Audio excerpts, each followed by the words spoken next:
Você acha que está segura quando ninguém te chama pelo nome. No meu caso, sempre funcionou assim.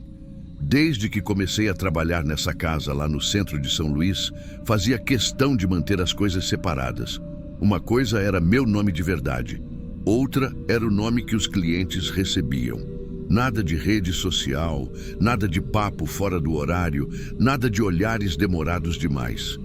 Era o acordo, e a gerente sempre respeitou. A casa era fechada, só com agendamento, tudo limpinho, calado, reservado. Um lugar que mais parecia um consultório do que outra coisa. Atendia 2 por noite no máximo. Chegava, fazia o que tinha que fazer, recebia, voltava para casa. Sem papo, sem rastros. Mas numa sexta-feira, que começou igual a todas as outras, ela me chamou no canto antes de abrir as portas. Disse que um cliente antigo tinha pedido por mim. Fez questão de escolher você. Disse que era com você ou com ninguém. Ela falou, com aquele jeito de quem já estava contando o dinheiro. Falei que não lembrava dele. Ela deu de ombros e disse que devia ser de antes, que talvez eu não tivesse registrado, que ele era educado, assíduo, pagava bem, que era tranquilo, até aí, normal. Gente que acha que te conhece tem de monte. Quando entrei no quarto, ele já estava sentado. Camisa clara, copo na mão, postura reta. Olhou para mim e falou só uma palavra. Finalmente. Dei aquele sorriso profissional e fui até a poltrona, sem sentar. Era comum o cara tentar ser misterioso no começo. Só que ele não parecia performar nada. Ele estava calmo. O tipo de calma que incomoda, sabe? Aí ele começou. Falou do dia em que eu saí pela porta dos fundos da casa, num fim de noite chuvoso. E fui de mototáxi. Disse que eu estava com uma blusa preta com zíper, o cabelo preso meio torto. Que a sandália estava solta no pé direito. Travou tudo em mim. Eu não respondi. Mas também não consegui ir embora de cara. Tentei entender se ele me conhecia de outro lugar, se era vizinho, sei lá. Aí ele citou outro dia. Uma terça, 2 semanas atrás. Eu tinha ido embora mais cedo porque um cliente desmarcou. E fiquei um tempo no camarim, mexendo no celular, jogando conversa fora com uma das meninas. Ele descreveu o vestido rosa claro com o cinto torto que eu estava usando. Disse que eu parecia triste naquele dia. Aí eu percebi. Ele não me conhecia. Ele me via. E fazia tempo. Respirei fundo. Disse que precisava ir ao banheiro e entrei. Não tranquei a porta. Só fiquei parada lá dentro, olhando o espelho, sem saber o que pensar. Minhas mãos estavam frias. Pensei em sair direto pela porta, inventar uma desculpa. Mas a maçaneta não girava. Era uma daquelas portas com botão interno de liberação que só destranca quando alguém aperta. Só que o botão não respondia. Tentei de novo. Nada. Não era defeito. Era o jeito que a casa funcionava. Por segurança, as portas trancavam por dentro e só a gerente ou os seguranças podiam abrir de fora. Nunca tinha me incomodado com isso, até agora. Fui até o banheiro de novo. Tentei puxar a janelinha basculante. Não abria toda. E mesmo que abrisse, tinha grade. A voz dele veio do outro lado da porta. Você devia ter falado comigo antes. Agora é meio tarde, né? Não gritava, não parecia bravo. Era um tom quase resignado. Peguei o celular, sem sinal. Na casa toda, o único lugar sem cobertura era aquela ala dos quartos. Por privacidade. Era o que a gerente dizia. Bati na porta. Nada. Voltei para o espelho e fiquei lá, só escutando o silêncio. Ele não insistiu, não tentou abrir, não falou mais nada. Fiquei uns 15 minutos naquele banheiro, em silêncio, com medo de fazer barulho, com medo de abrir a porta e dar de cara com ele, com medo do contrário também, de ele não estar mais ali, e eu sair sozinha sem saber para onde correr. Até que alguém bateu na porta do quarto, voz grave, um dos seguranças. Senhor, seu tempo acabou. Ouvi os passos dele chegando perto da porta, e aí, a frase que ainda escuto às vezes no meio da noite. A gente ainda não terminou. O segurança respondeu alguma coisa que não entendi. Teve um tempo. Depois ouvi a chave girando. A porta abriu. O homem passou pela fresta com um meio sorriso no rosto, como quem sai de uma consulta normal. Não olhou para mim, nem para o segurança. Eu fiquei parada no corredor, sem saber se tremia ou gritava. A gerente me chamou. Fui até a sala dela, disse que estava indo embora, que não voltava mais naquele dia, nem no seguinte. Ela quis saber o que tinha acontecido. Não soube explicar. No sábado, fui lá buscar minhas coisas. Ela me chamou de canto. Disse que o cliente tinha deixado algo para mim. Era uma caixa de papel simples, com um laço branco. Quando abri, vi umas 10 fotos impressas em papel fotográfico. Todas de mim. Em horários diferentes, dias aleatórios, chegando na casa, saindo, em pé na calçada, falando com alguém. Uma delas era dentro de uma farmácia comprando absorvente. Outra, atravessando a rua com um pastel na mão. Nenhuma frase, nenhuma assinatura. A gerente tomou da minha mão, fechou a caixa e jogou no lixo ali mesmo. Disse que não era coisa para guardar, que homem obsessivo tem de monte e que o que importa é que ele não tocou em mim. Só que tocou, não no corpo, mas do jeito que muda a forma de você andar na rua depois. Mudei de cidade 2 meses depois. Nunca mais trabalhei em casa fixa. Hoje atendo só por indicação, em lugar público, e sempre aviso onde tô. E mesmo assim, até hoje, quando entro num carro de aplicativo, olho pro retrovisor e pergunto do nada: você já me viu antes? Depois daquele dia, comecei a prestar atenção em tudo. Nos horários, nas esquinas, no espelho do retrovisor, nas pessoas que repetiam a mesma calçada 2 vezes. Comecei a prestar atenção até em mim. Eu achava que fazia tudo discretamente, que passava despercebida. Mas ele me via, e talvez outras pessoas também vissem. Só que não diziam nada. Demorei umas semanas para conseguir dormir sem acordar de madrugada, achando que alguém tinha chamado meu nome. Nunca era nada, mas também nunca era ninguém. No começo, eu até pensei em abrir boletim, denunciar. Mas ia dizer o quê? Que um homem me pagou para um atendimento, não encostou, não disse o nome real e que deixou umas fotos tiradas da rua? A gerente também não tinha o nome verdadeiro dele, só apelido de cadastro e CPF de terceiros provavelmente. Nada que levasse a algum lugar. Era tudo limpo, frio, calculado. Então deixei para lá. Me mudei, fui para Imperatriz, depois Belém. Voltei para São Luís, mas em outra área, com outro nome, outra cabeça. Nunca mais aceitei trabalho em quarto com tranca automática. Nunca mais fiquei sem sinal no celular. E nunca mais fui atendida por gerente nenhuma. Era só eu, meu celular e ponto. Mas as perguntas ficaram. Como ele sabia tanto? Quanto tempo me observou antes de entrar naquela sala? E será que ele entrou ali só aquele dia? Tinha noites em que eu repassava tudo. As semanas antes, os dias exatos, tentando lembrar se algum rosto se repetia na rua. Se tinha alguma moto sempre encostada no mesmo canto. Se alguém olhou para mim por tempo demais. Nada. O tipo de homem que passa reto, sem cheiro, sem marca, sem fala.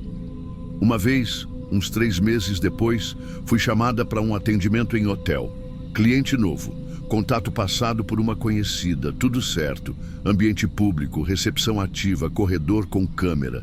Só que quando entrei no quarto, me deu um estalo. O cheiro do perfume no ar era igual ao daquele dia. Era um cheiro discreto, amadeirado, quase de produto de barbear antigo.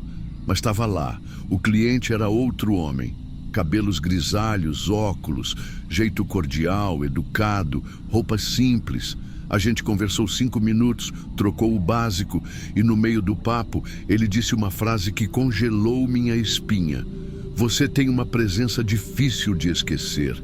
Aquilo me desmontou por dentro, mas por fora segui inteira. Fingi uma ligação, disse que precisava descer e sair do quarto. Inventei que tive uma crise de ansiedade, pedi desculpas e fui embora. Bloqueei o número. Nunca soube se era ele. Talvez não fosse. Mas talvez fosse. É isso que te quebra. Porque o medo não vem de um rosto, vem da dúvida. Comecei a carregar 2 chaves de quarto falsas. Aprendi a tirar foto do número da porta toda vez que chegava num lugar. Enviava para alguém, mesmo que esse alguém fosse só um contato salvo como técnico, para fingir que alguém estava sabendo. E mesmo com tudo isso, até hoje, eu não consigo ver alguém parado por muito tempo em frente a uma porta que não seja a própria sem que meu corpo reaja. Parece pequeno, mas não é. Não tem grito, não tem briga, não tem ameaça. Tem um homem que se senta na sua frente, te chama pelo nome que você não deu e diz que você devia ter notado ele antes. A última vez que pensei que podia estar perto dele de novo foi dentro de uma farmácia. Eu estava na fila do caixa esperando, distraída, mexendo no celular. Um senhor parou do meu lado, olhou para as prateleiras e depois, sem encarar diretamente, falou baixo: "Ainda gosta do de camomila, né?" Demorei um segundo para entender. Olhei para ele. Um senhor comum, cabelo ralo, pele queimada de sol. Estava falando sozinho? Falando comigo? "Desculpa", eu disse quase sem voz. Ele apontou para a gôndola de chás e falou rindo: "Eu também prefiro o de camomila. O de erva doce é forte demais." Saí sem comprar nada. Tremia por dentro. Só que pode ter sido só coincidência. Pode. Mas a questão é, depois que você passa por uma situação em que alguém planejou tudo, viu tudo, calculou tudo, você não acredita mais no acaso. Você começa a achar que cada frase é sobre você. Hoje em dia, eu tenho nome de trabalho, nome de internet, nome de vida. Nunca mais deixei uma porta se fechar sem saber como sair. Nunca mais fiquei sozinha com alguém sem saber se tinha câmera no ambiente. Nunca mais subi num quarto sem pedir o andar, a localização e mandar para alguém. É o preço que a gente paga para não virar rosto em foto de papel jogada dentro de caixa com laço branco. E tem gente que vai ouvir isso aqui e pensar: mas ele não fez nada. Não, ele não fez. Ele só me fez perceber que eu nunca estive sozinha, mesmo quando achava que estava.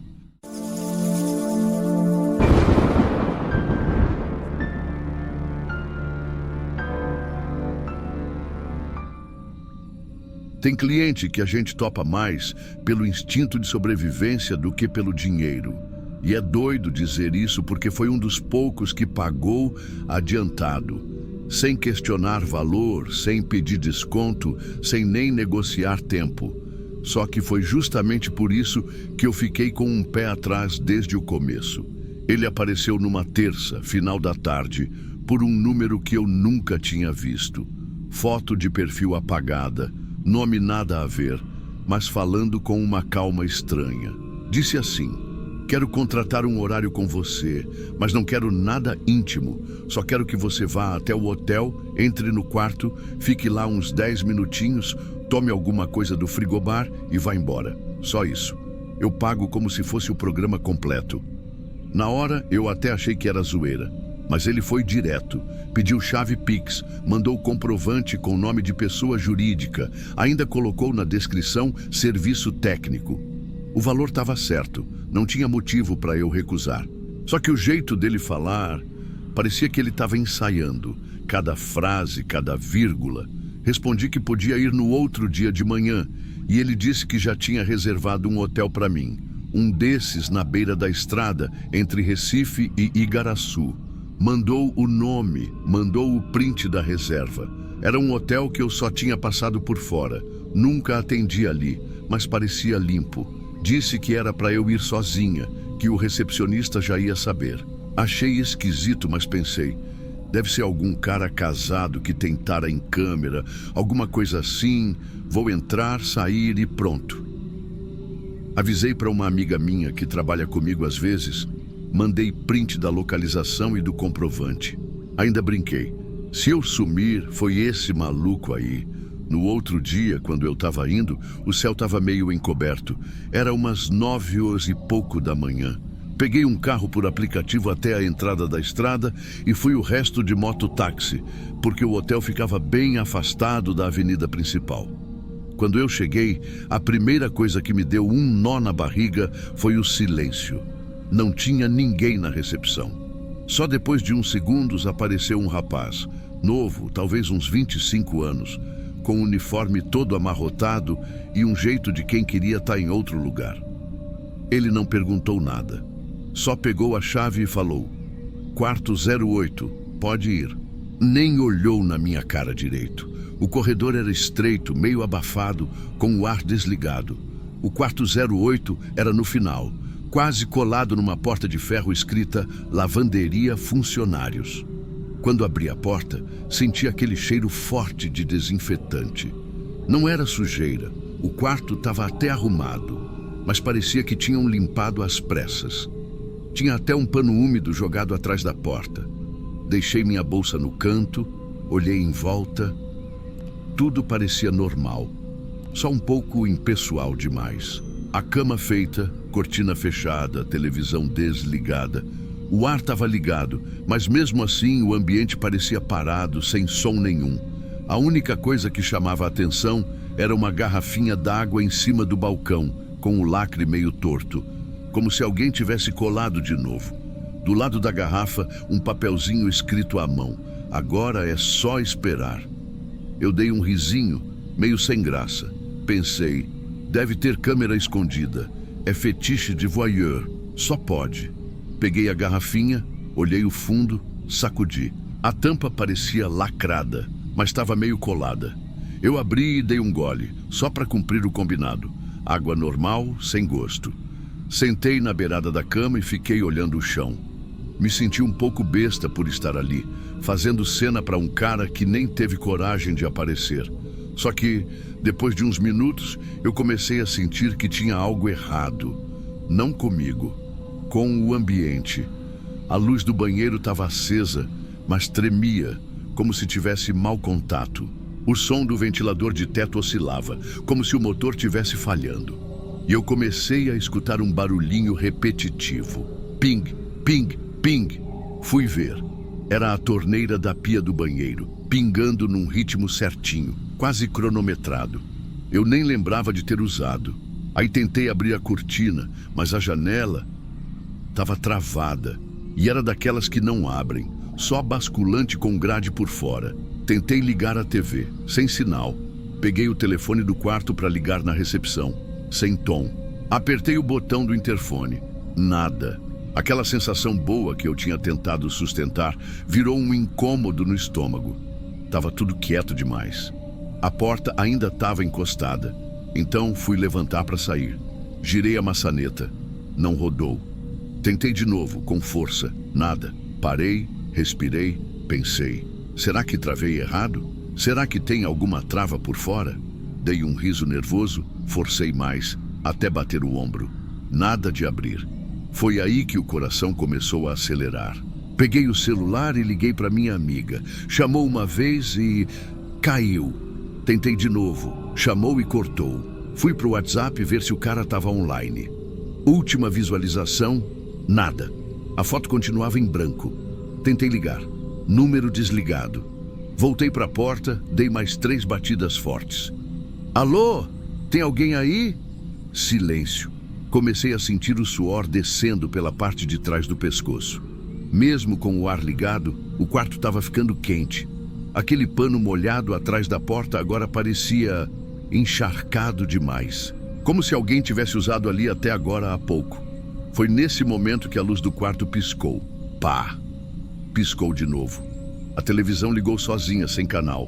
Tela azul. O ventilador parou e voltou com barulho. A maçaneta fez um tec. Eu congelei. Fui até a porta e olhei pela fresta. A luz do corredor estava apagada, mas tinha uma silhueta ali. Um homem parado do lado da parede, inclinado, quase colado na maçaneta. Não mexia, não falava, não fazia nada.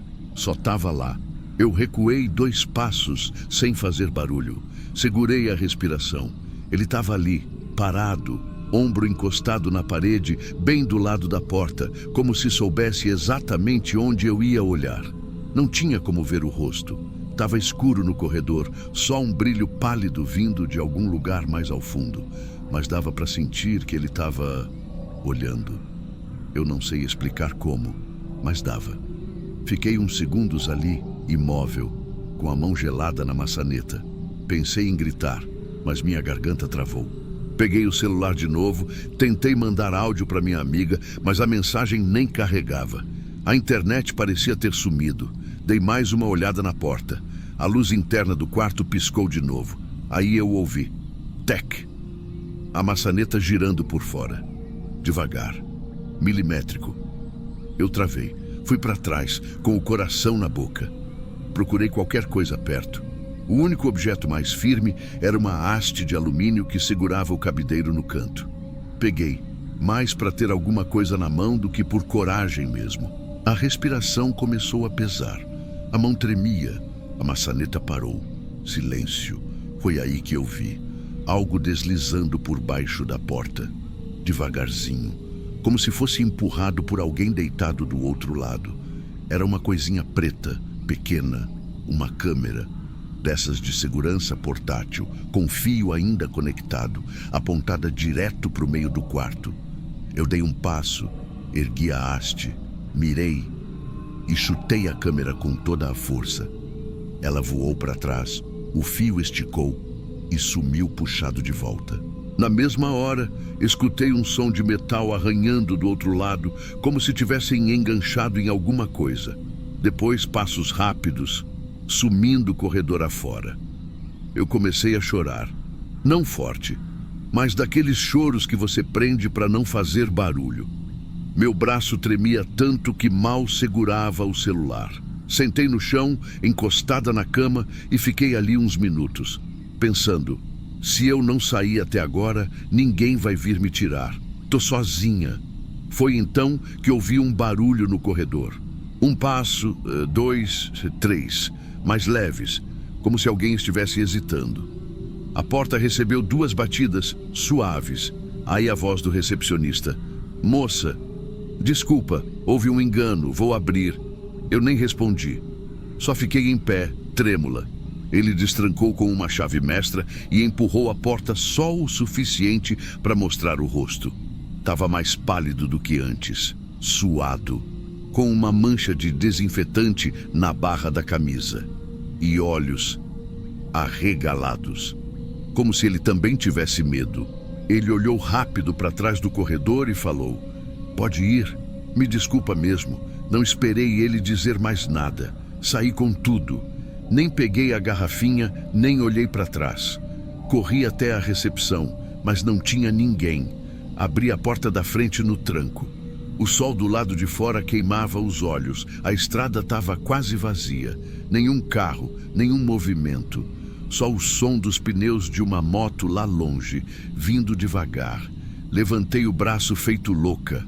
O mototáxi parou com cara de susto. Eu subi sem perguntar preço, sem olhar a placa. Só pedi para sair dali. Quando a gente começou a andar, eu olhei para trás pela última vez.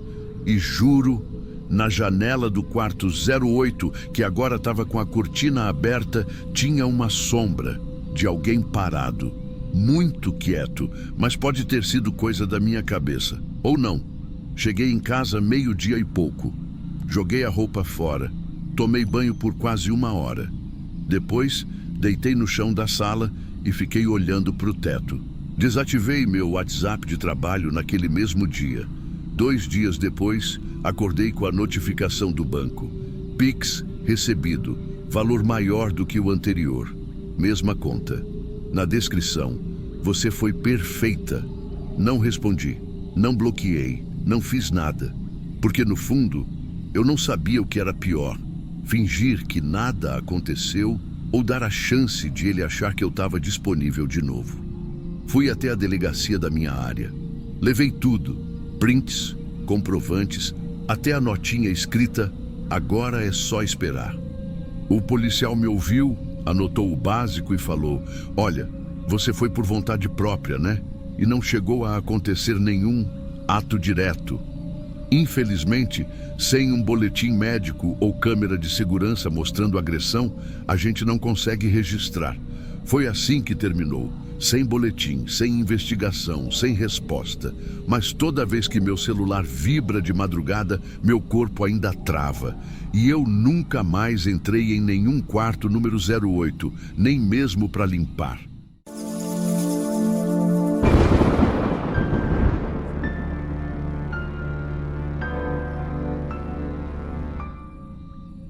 Fui levada para uma casa no fim da estrada e nunca era para ser só eu lá. Essa história não é fácil de contar. E nem é porque aconteceu faz tempo. É porque, até hoje, eu não sei exatamente o que era para ter acontecido naquela noite. Só sei o que eu vi e o que eu consegui sair antes de ver. Na época, eu estava atendendo sozinha. Não trabalhava em nenhuma agência nem nada. Fazia meus horários, anunciava em site e às vezes pegava alguns clientes pelo aplicativo, mas só quando parecia algo mais tranquilo. Esse cara apareceu com um discurso tão ensaiado que parecia mentira. Disse que era empresário do ramo de combustíveis de fora, que ia passar alguns dias em Campo Grande e queria uma acompanhante de confiança para algo mais privado, como ele falou. Usou exatamente essas palavras. Disse que queria passar uma noite inteira numa casa de campo, com uns amigos discretos, e que tudo ia ser bem reservado. A proposta já começou estranha pelo valor. Ele ofereceu um valor fechado, que dava para eu pagar 2 meses de aluguel. Nem chorei o preço. E aí ele disse que mandaria um motorista particular, porque a casa era afastada. Demorei 2 dias para aceitar. Conversei com uma amiga, cheguei a pensar que podia ser furada. Mas quando você tá com conta atrasada e um cara fala bonito, com aquele jeitão de homem de negócios, você se convence ou finge que acredita só para aguentar o risco. O carro não era de aplicativo, não tinha adesivo nem QR Code. Só um sedã escuro, vidro fumê. O motorista não falou quase nada.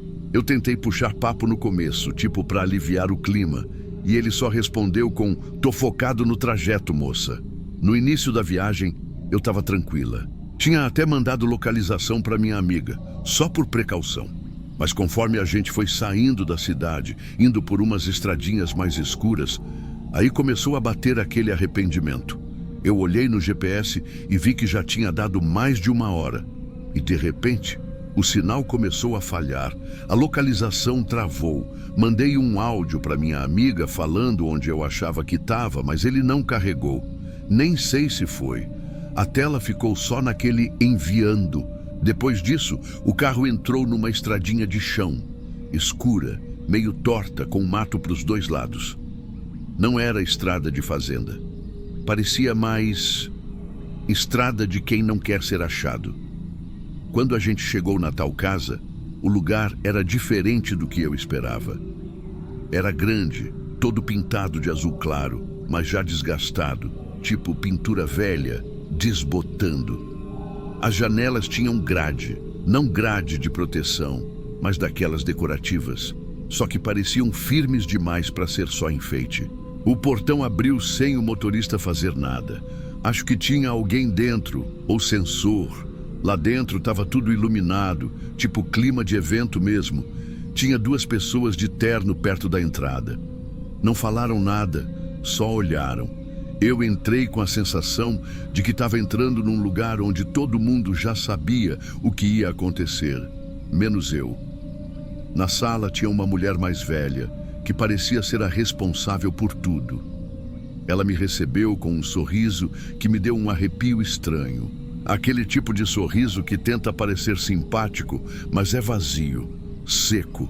Logo depois que entrei, vi que tinham mais 2 garotas lá, bem mais novas que eu. Uma delas parecia ter uns 17 no máximo e estava com um vestido tão curto que nem parecia roupa de verdade.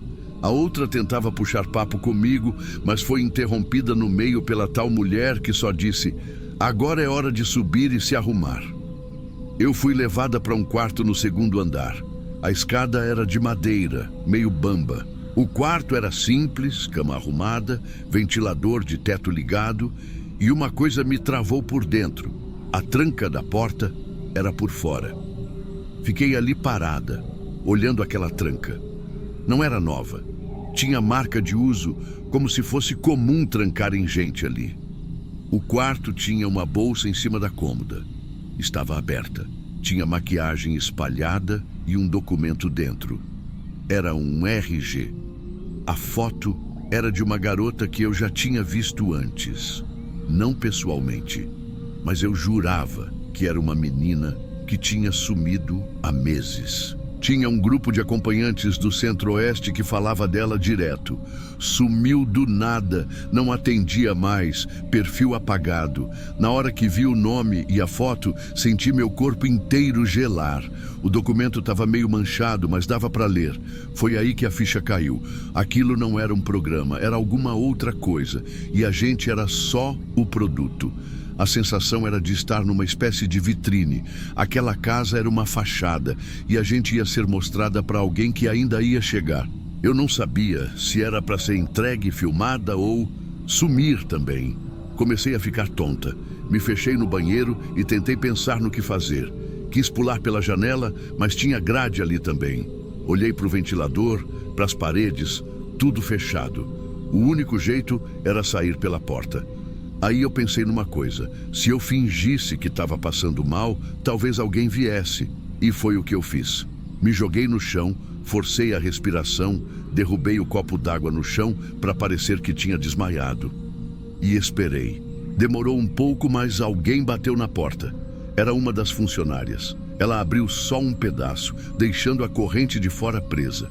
Eu fui mais rápida do que achei que conseguiria. Me levantei de uma vez e empurrei a porta com tudo.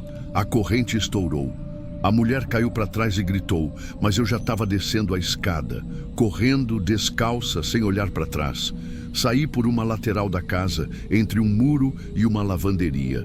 Tinha um corredorzinho com mato. Passei ali quase me arranhando toda. Quando vi que o mato dava para uma estrada de terra, saí no meio, correndo, sem nem saber para onde. Quando um carro passou, me joguei na frente. O carro freou com tudo. O motorista quase bateu em mim. Era um senhor, devia ter mais de 60, dirigindo devagar, farol baixo. Quando ele abriu a porta e me viu naquele estado, vestido rasgado, com o joelho sujo de terra, acho que ele entendeu que não era brincadeira. Não consegui explicar direito. Só consegui dizer, me ajuda, por favor, me tira daqui, eu não sei onde eu tô.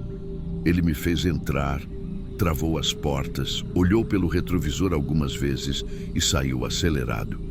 Eu via a casa sumindo lá atrás, toda apagada, sem barulho, sem luz nenhuma, como se nunca tivesse existido. O trajeto de volta foi longo. Eu estava tremendo, tentando mexer no celular, mas o sinal só voltou de verdade depois de um tempo. Nem sei quanto. A bateria já estava baixa, a tela falhando. Quando consegui ligar o GPS, vi que a gente ainda estava bem longe da cidade. A estrada que ele pegou era diferente da que eu tinha ido. Tinha curva demais, trecho de cascalho, parecia até mais escondida. O senhor parou num posto da polícia rodoviária. Disse que era o lugar mais perto. Me ajudou a entrar, e aí foi aquele procedimento padrão. Perguntaram meu nome, se eu queria registrar boletim, onde eu estava, quem eram as pessoas. Eu falei tudo o que lembrava. Descrevi a casa, o carro, o motorista, o tempo de estrada. E aí veio o mais estranho. 2 policiais entraram na viatura comigo e disseram que iam até o local para averiguar. O senhor que me socorreu foi atrás com o carro dele. A gente voltou para a estrada e quando chegou lá, a casa estava escura, portão fechado, sem nenhum carro, sem nenhuma luz acesa. Eles pararam, olharam de longe e falaram que aquilo ali era conhecido, que era só casa de fim de semana, de gente com dinheiro. E perguntaram se eu tinha certeza de que tinha sido ali. Eu disse que sim, que lembrava das janelas, da pintura azul, da cerca viva. Um deles até anotou no bloquinho, mas sem muita vontade. O outro só disse, tem muita casa assim por aqui, festa particular, retiro, essas coisas, não dá para sair entrando. Eles não foram além do portão, não tocaram campainha, nem desceram da viatura. Ficaram ali 5 minutos, depois me levaram até um ponto de ônibus no perímetro urbano. Me deixaram ali. Era quase 4 da manhã. Cheguei em casa no escuro, entrei no chuveiro e só chorava. O barulho da água me dava crise de choro. Senti que meu corpo ainda estava lá, que o cheiro do quarto tinha grudado em mim. No dia seguinte, fui falar com a minha amiga. Ela já estava preocupada, porque o áudio nunca tinha chegado. Expliquei tudo e ela foi a única pessoa que acreditou em cada palavra. Me ajudou a colocar um alerta em grupos de acompanhantes, falando do nome que o homem usou, do valor oferecido, do tipo de proposta. A gente ficou monitorando por semanas, vendo se ele aparecia de novo, com outro nome, em outro perfil, mas nada. E quanto às outras 2 garotas? Nunca mais soube, nunca mais vi foto, anúncio, nada. A menina que parecia reconhecível no RG continua sumida. Só se fala dela em grupo fechado. Algumas dizem que viram, outras que é história. Mas eu vi o documento e vi o rosto dela. Se me perguntarem hoje o que era aquilo, eu não sei dizer. Não sei se era rede de tráfico, se era conteúdo ilegal, se era alguma outra coisa que ninguém tem coragem de dar nome. Só sei que a gente não estava ali para passar uma noite. A gente estava ali para não sair mais. E o pior é pensar, se eu tivesse hesitado 5 segundos antes de empurrar aquela porta, se o carro não tivesse passado naquela hora, se eu tivesse ficado mais meia hora naquele lugar, talvez nem teria como contar isso aqui.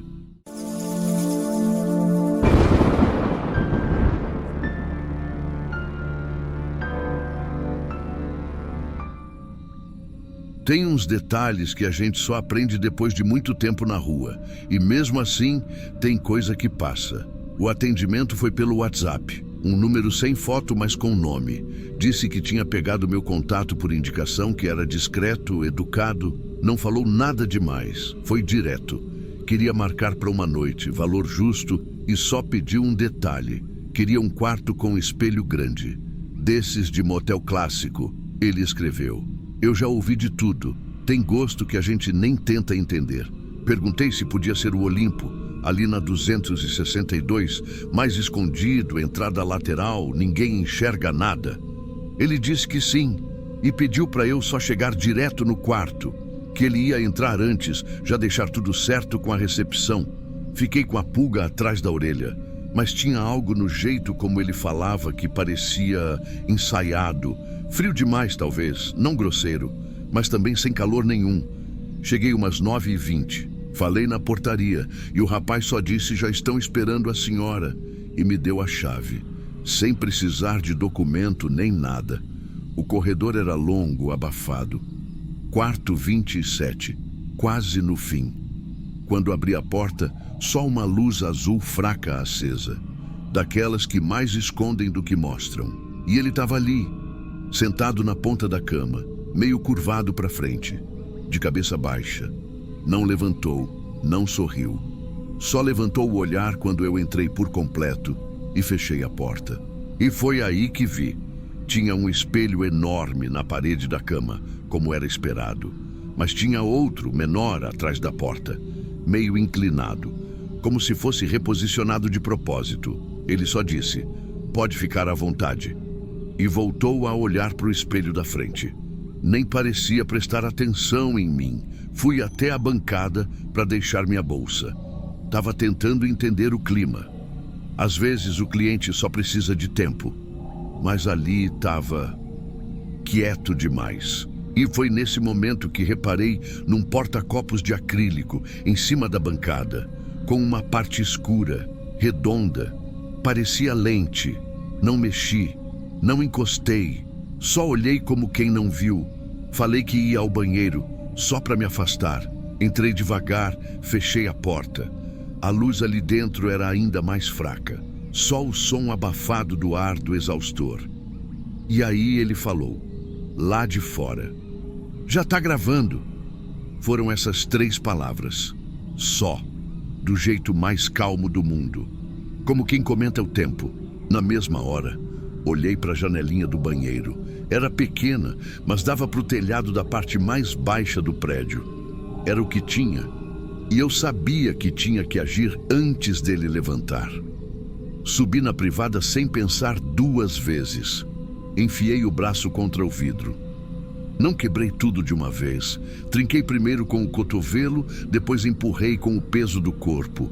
A borda estourou e me cortou por dentro da blusa, mas não senti na hora. Passei espremida. Tive que virar de lado, quase me enroscar entre a parede e a janela. Do lado de fora era uma laje de zinco, com um desnível para o estacionamento lateral. Caí com o joelho e a mão. O barulho ecoou seco. Arrastei o corpo de lado, sentindo o ferro quente e a pele queimando. Ainda dava para escutar o quarto atrás de mim, a porta abrindo, o som da TV ligando sozinha. Quando cheguei perto da beirada da cobertura, gritei, sem pensar se ele ouvia, sem saber se alguém ouviria. Gritei com a voz que ainda me sobrou, e alguém ouviu. Um homem apareceu lá embaixo, camisa branca, uniforme da lavanderia, gritou de volta, perguntando o que tinha acontecido. Só pedi ajuda. Só disse, me tira daqui, por favor.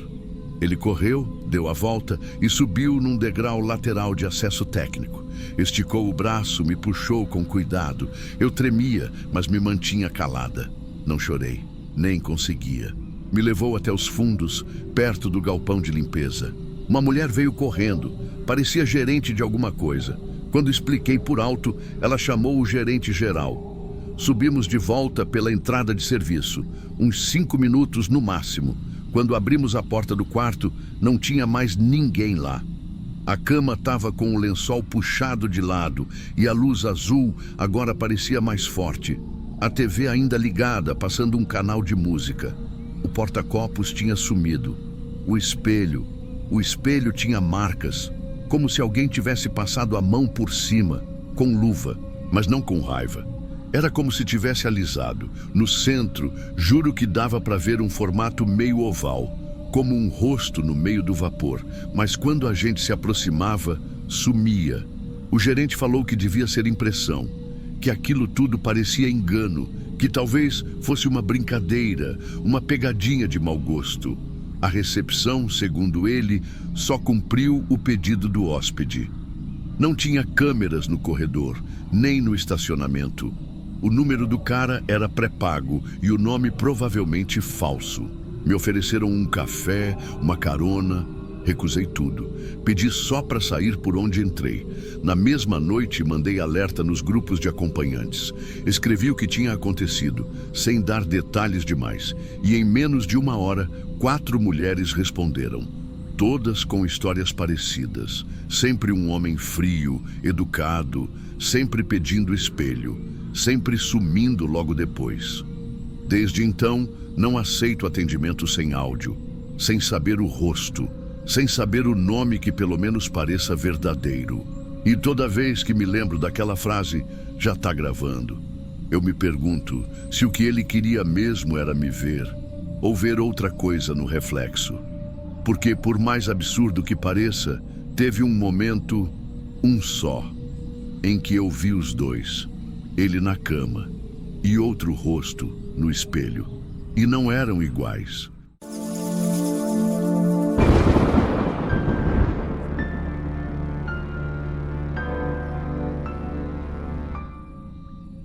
Eu nunca tinha atendido ninguém daquele condomínio antes.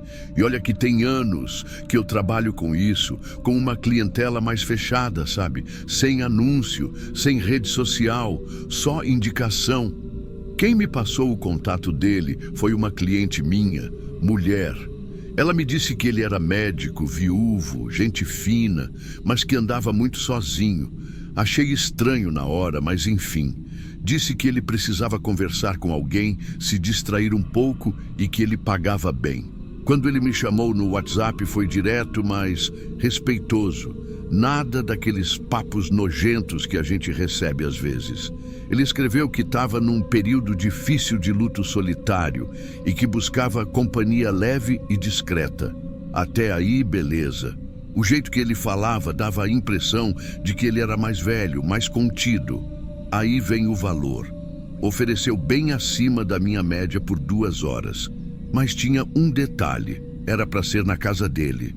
Um duplex, na zona nobre da cidade. Isso sempre me deixa meio em alerta.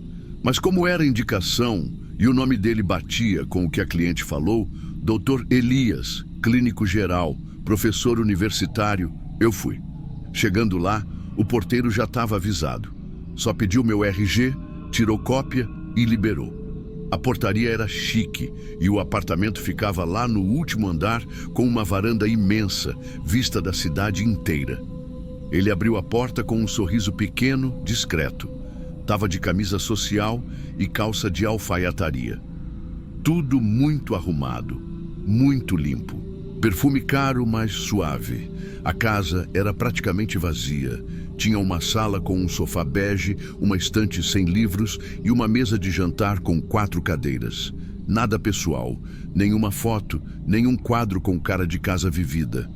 Ele me ofereceu vinho. Eu aceitei, só encostei a taça na boca. Ele não tocou em mim em momento nenhum. Só falou: "Fica à vontade. Eu queria que você subisse comigo, é mais reservado lá em cima." Eu demorei para levantar, senti aquela hesitação. Mas ele era tão educado, tão frio no jeito, que parecia não ter espaço para malícia. Era como se aquilo fosse só mais um encontro formal para ele. A escada interna dava num corredor todo branco, com uma porta só no final. Ele abriu e esperou eu entrar primeiro. Quando eu entrei, era um quarto, mas não um quarto de dormir. Tinha uma maca no meio, uma daquelas de hospital mesmo, com lençol branco esticado. Em cima de uma bancada vi frascos com nomes difíceis, luvas descartáveis e um caderno aberto. Me aproximei. O caderno estava cheio de desenhos do corpo humano, tudo esquematizado. Vários órgãos femininos circulados com caneta. Eu virei para ele. Ele estava encostado na porta, com um jaleco branco dobrado no braço, e falou com a voz mais calma do mundo. Eu trabalho com corpos há mais de 20 anos. Sei exatamente o que corta, sem machucar primeiro. Eu fiquei parada, literalmente travada. Ele dizia aquilo como se fosse uma aula, sem levantar o tom, sem dar um passo. Só com aquele jaleco dobrado no braço e a mão solta, como se tivesse me esperando reagir. E eu não sou de gritar, nem de me desesperar logo de cara. Eu já estive em situações ruins antes, mas ali eu não estava entendendo o que estava acontecendo. Só sabia que era errado. Perguntei o que era aquilo. A maca, o caderno. Ele deu um meio sorriso e falou: "Você é exatamente o tipo certo." Eu procurei tanto, aí abri o jaleco. Tava com uns bolsos por dentro e de lá tirou 2 seringas. "Isso aqui não dói. Você dorme antes de sentir qualquer coisa." E foi aí que meu corpo reagiu. Saí de perto, derrubei a cadeira que estava perto da bancada. Meus olhos procuraram qualquer coisa que pudesse virar arma. Quebrei o vidro de uma moldura e agarrei um pedaço pontudo. Ele não correu, nem gritou, nem se defendeu, só ficou rindo. Eu gosto quando elas reagem. A adrenalina muda o cheiro e conserva melhor. Nessa hora eu perdi qualquer filtro, corri para o corredor, ele veio atrás. Só que ao invés de me agarrar, ele parou no alto da escada, bloqueando a descida com o corpo. Falei para ele sair, que eu estava armada. Ele cruzou os braços. "Você vai se machucar mais com isso aí do que eu." Eu corri para o outro lado, tentando achar outro caminho, mas não tinha. Voltei correndo, joguei um banco no meio dele e desci quase rolando os degraus. A porta da frente estava trancada, trava elétrica. Fui para a cozinha. Era tudo de vidro. Tinha uma porta de correr trancada também. Achei uma frigideira pesada e taquei contra o vidro da varanda. Estilhaçou. Me joguei. Era 2º andar, mas a grama do jardim estava fofa. Torci o pé na hora que caí. Quase não consegui levantar. Rastejei, literalmente, até a lateral do portão, gritando com o pouco de voz que me restava. Um vizinho apareceu. Um senhor. Ele não entendeu nada. Ficou me olhando como se fosse cena de filme. Só quando ele viu meu pé inchado e o sangue escorrendo do braço, que chamou ajuda. A polícia veio. Fui atendida no hospital. Depois prestei queixa. Só que não acharam nada.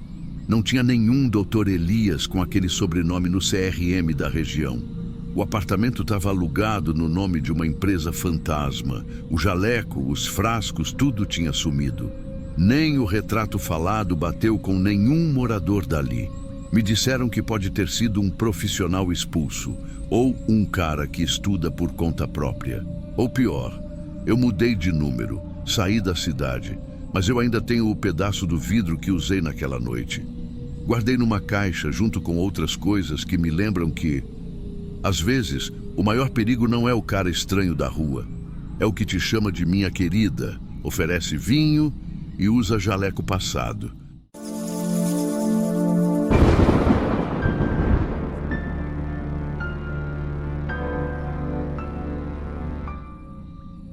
Te falar uma coisa. Naquela época, a gente já sabia quando o cliente era do tipo que pedia para rezar junto depois ou do tipo que achava que tinha comprado um móvel usado. Eu fazia ponto ali perto de Frei Inocêncio, BR-116, uns 17 quilômetros para cá de Valadares. Lugar de barranco feio, chão batido, só caminhoneiro, ônibus e poeira. A gente vivia se escondendo da polícia e tentando escapar de homem que parava com cara de que ia pagar e sumia acelerando. Eu, Rúbia e Tânia. A gente fazia rodízio nos pontos e, quando dava, dividia marmita de quentinha com o pessoal do posto. Tânia era a mais novinha, meio sonsa. Rúbia tinha aquele jeito debochado que todo mundo achava graça. Eu só tentava ficar invisível. Teve uma noite quente, sem lua. O asfalto ainda estava soltando fumaça às 9 da noite. Parou um Opala diplomata preto, zerado, placa de fora. O cara desceu com calça social, sapato engraxado, cabelo cortado curto. Fumava devagar e só olhava. Perguntou se a gente topava um trabalho especial. Disse que trabalhava para um doutor importante de Vitória da Conquista, que era um evento reservado, que ele precisava de 3 mulheres discretas, limpas, sem mimimi. Pagava dobrado, carro com ar-condicionado, dormida inclusa. Voltava com a gente de manhã. Rúbia nem pensou. Falou, tô dentro. Tânia olhou para mim e balançou a cabeça. Aí ficou aquele peso, sabe?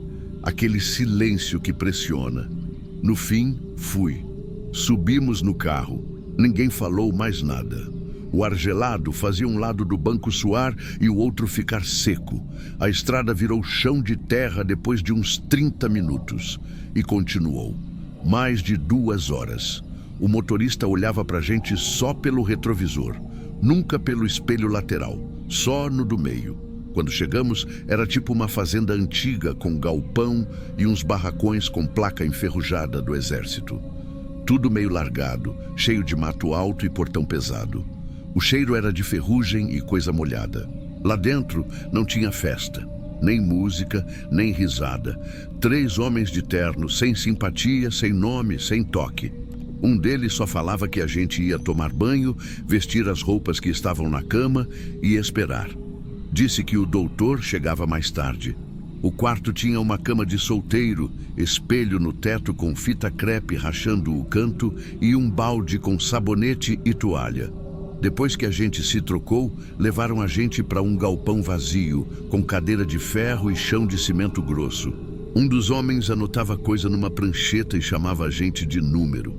Rúbia ficou nervosa, começou a rir, depois a rir virou choro. Ela foi levada para uma porta do fundo. Não voltou.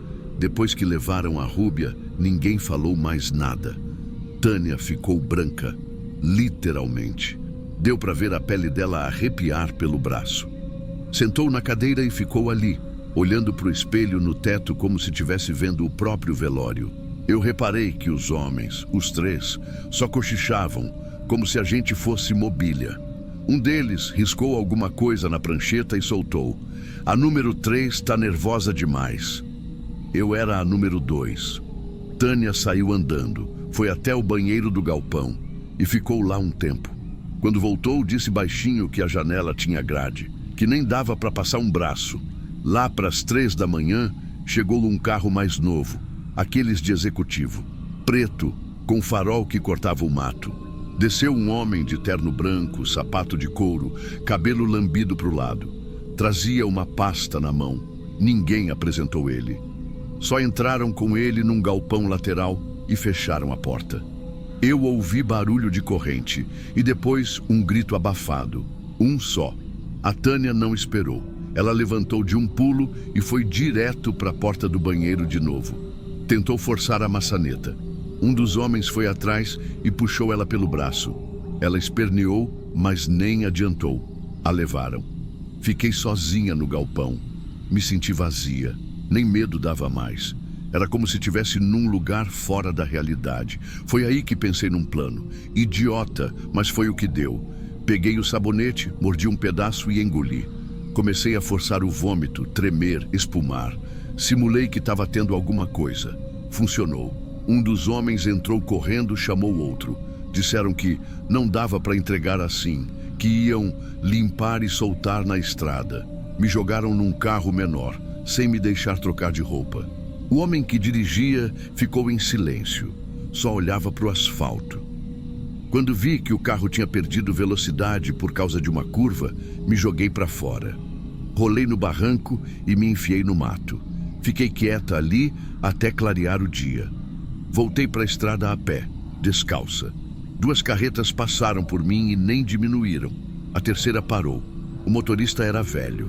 Achou que eu tinha sido agredida, me deu água e me deixou num posto policial em Teófilo Otoni. Lá, ninguém me ouviu. O cara da mesa escreveu desentendimento com cliente. Nem perguntou meu nome. Nunca mais vi a Rúbia, nem a Tânia. Um tempo depois, vi o rosto de um dos homens na TV. Falavam de tráfico de gente, de clínica ilegal. Era ele, só que ninguém citava mulher. Nunca denunciei. E mesmo se tivesse, você acha que iam ouvir? Em 87, eu era o quê? Uma mulher sem nome. E até hoje, acho que continuo sendo.